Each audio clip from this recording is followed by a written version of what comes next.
Well, the limelight, I think, is the one word, the focus. We finally, 4 months after the 4th of July and that historic defeat for the Conservative Party, led back then, you'll remember, by Prime Minister Rishi Sunak, and this suddenly held election and this huge Labour win, we now have a new Conservative party leader. She's 44. She's married. She's a mother of three. She's a British Nigerian woman, and of course that is a first to lead the Conservative Party. Now, she was business secretary in the last Tory government. She was, up until today, shadow housing secretary. She will now need to name a team around her. She will also have the difficult task of trying to unite the Tory party. She was born in London, raised in Nigeria. Her name is Kemi Adegoke. And she, as you said, became an MP back in 2017. And her married name is Badenoch, one that we're going to hear an awful lot more of. She's known for her robust views, her no-nonsense style, sometimes putting her foot, she'll even admit, in her mouth. Her heroine was Margaret Thatcher.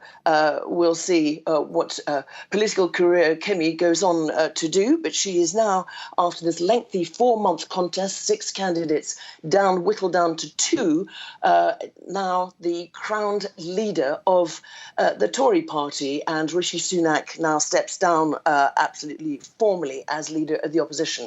So in her maiden speech, she thanked her fellow leadership candidates, thanked Rishi Sunak, and also very much said that her big task was to hold the Labour Keir Starmer government to account.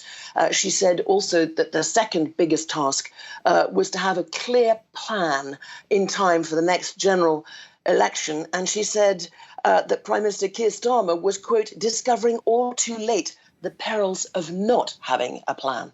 Yeah, you called that the historic election, Labour winning their first general election since 2005, the Tories now in opposition. Benedicte, you know as well as anyone, there's been a lot of drama in the British politics recently. Are we going to see something steady for the foreseeable future, or is there more drama to come?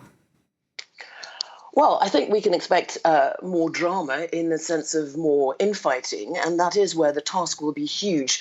Let's be clear, the 2 finalists whittled down by the Tory politicians, the Tory MPs, and then voted now today by the party members, chose 2 quite right-wing candidates. So her task will be to unite the Conservative Party, to have a team that can really show a strong opposition, important for democracy.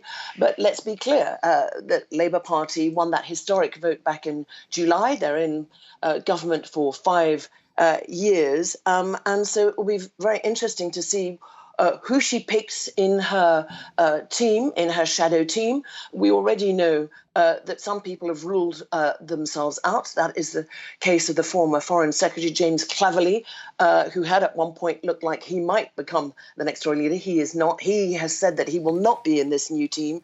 And of course, it will be very interesting to see next Wednesday, at the first Prime Minister's questions, how the current Prime Minister, for the next 5 years, Keir Starmer, handles having this new opponent at the dispatch box, Kemi Badenoch.